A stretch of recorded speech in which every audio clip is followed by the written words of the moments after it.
त्यस्तै हालत भएको छ गए गए गए गए गए गए गए गए गए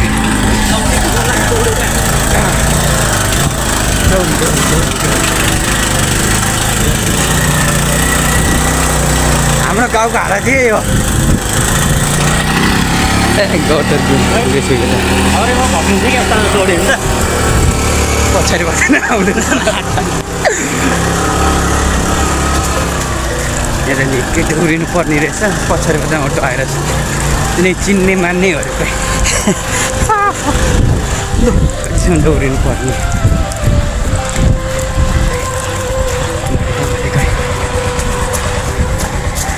दौडिनु पर्यो वेलकम ब्याक आजको मेरो छोटो मिठो भ्लगमा सबैलाई स्वागत छ धेरै लङ टाइम पछि आएको छ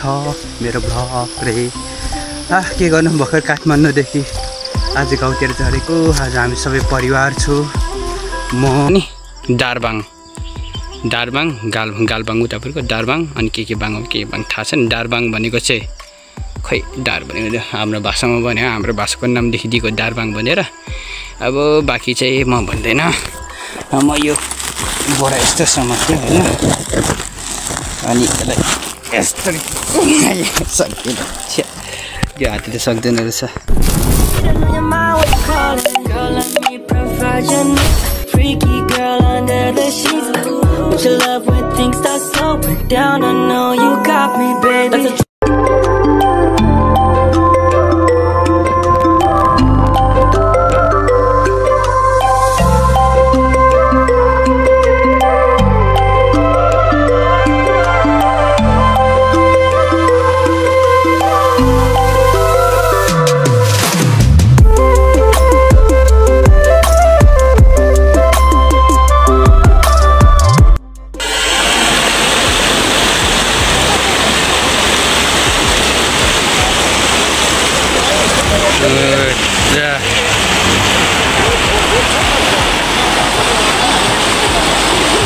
त्यस्तो करा छ त्यो भ्लग बनाउँदै हिँडेको यहाँ फेरि गएर होला फेरि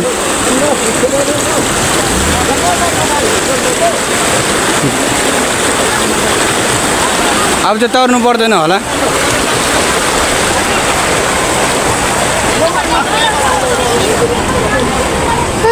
दिउ रे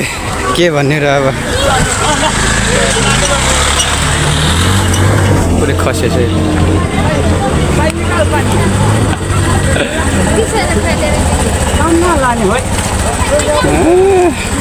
दसैँ लाग्यो दसैँ के भन न युट्युब च्यानलमा जान्छ यार यो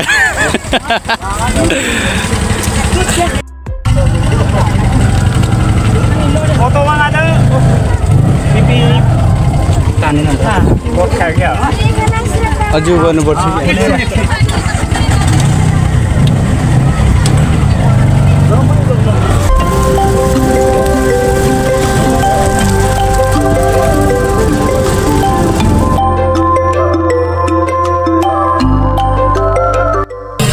जुत्ता भित्र अड्के क्या फेरि धकाल्नु पर्छ कि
एकछिन नत्र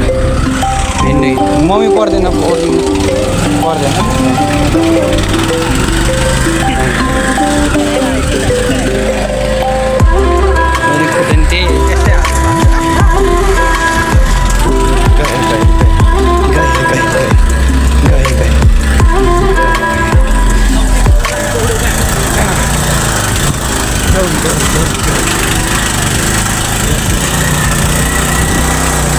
हाम्रो गाउँको हारा चाहिँ यो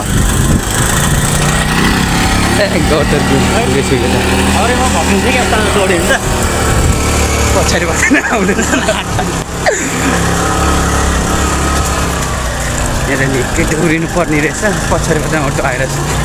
कुनै चिन्ने मान्नेहरू खै कतिसम्म दौडिनु पर्ने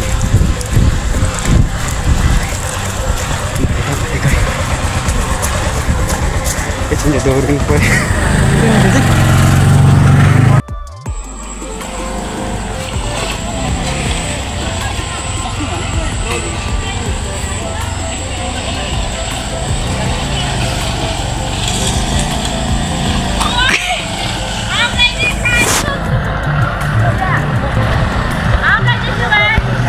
भाइरल हुन्छ अब युट्युबमा अब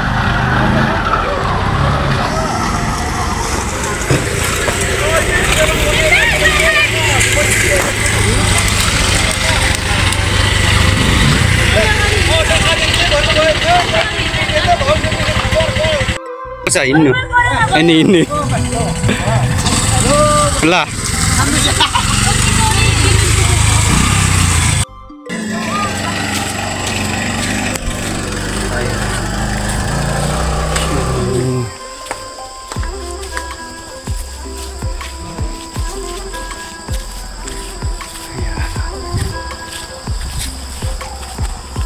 वेलकम ब्याक आजको मेरो छोटो मिठो भ्लगमा सबैलाई स्वागत छ धेरै लङ टाइम पछि आएको छ मेरो भ्लग रे के गर्नु भर्खर काठमाडौँदेखि आज गाउँतिर झरेको आज हामी सबै परिवार छु म त्यहाँ बुझिरह म चाहिँ यो भारी टुन्द्रा बोकिरहेको छु हल्का भारी मैले धेरै बोकेको छु थोरै भारी उता पछाडि अब हामी गाउँ जानेछौँ जहाँ हुस्सु लागेको छ नि कस्तो कालो देखेको छु जो हुस्सु लागेको ठाउँ चाहिँ हुस्सु लागेको ठाउँ डाँडा चाहिँ मेरो गाउँ हो अब जाँदैछु म ऊ तलदेखि हेरिरहेको हामी त्यो हुस्सु देख्नु भएको छ नि त्यो हुस्सुदेखि यहाँ कालो चरेर आयो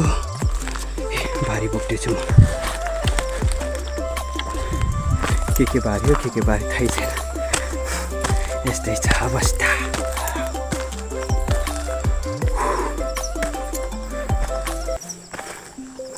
सबसे अघि म छु म अघि आमा हुनुहुन्छ आमा पछि म पछि बुवा दाइ भाउजू अनि सेकेन्ड प्लेसमा म गाह्रो छ ऊ त्यो माथि पुग्नुपर्छ यो डाँडा त होइन यो यसको माथि पुगेपछि गाह्रो छ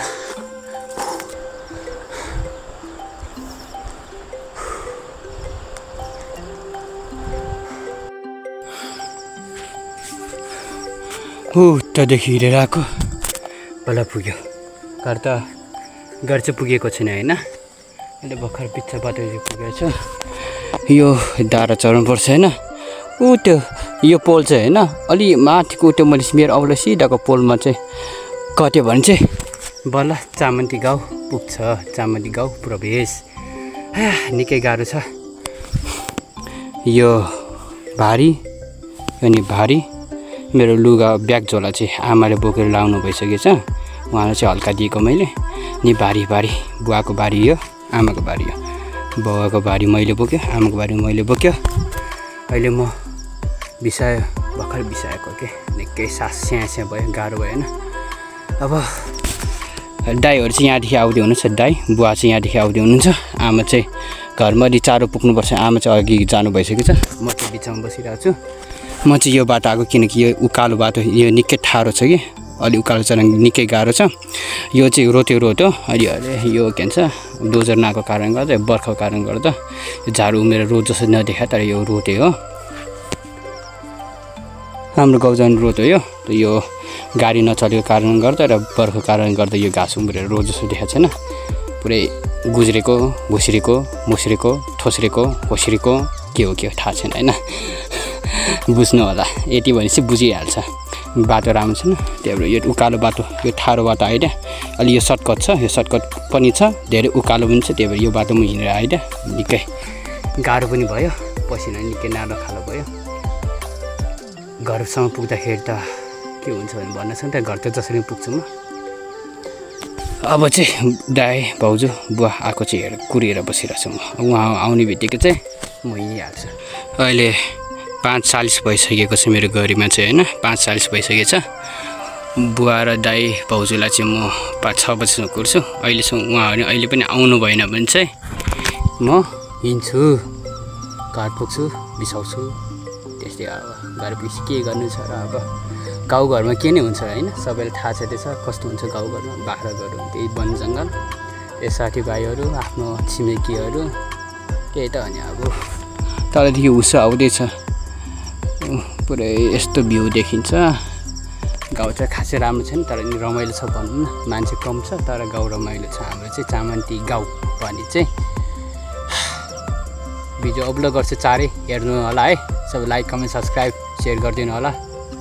अब यसरी बोल्दैछु भने चाहिँ फेरि गाउँको मान्छे अचम्म पर्छ फेरि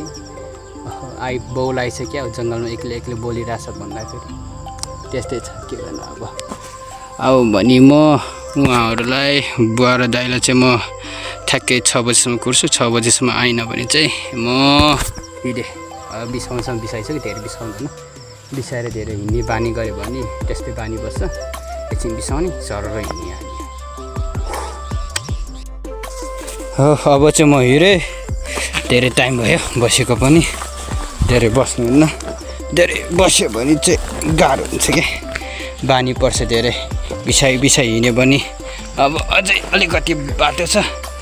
नि यो डाँडाको नाम चाहिँ के हो भने दारबाङ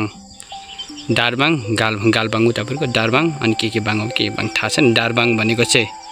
खै दार भनेको हाम्रो भाषामा भने हाम्रो भाषाको नाम लेखिदिएको दारबाङ भनेर अब बाँकी चाहिँ म भन्दैन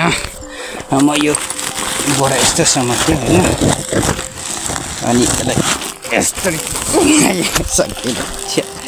यो हातले सक्दैन रहेछ अब सरर हिँड्छु अब पुगेपछि मात्रै एकैचोटि अब उ गर्छु ल बाँकी भिडियो हेर्दै गर्नु होला म डाँडा पुगेको पनि देखाउँछु है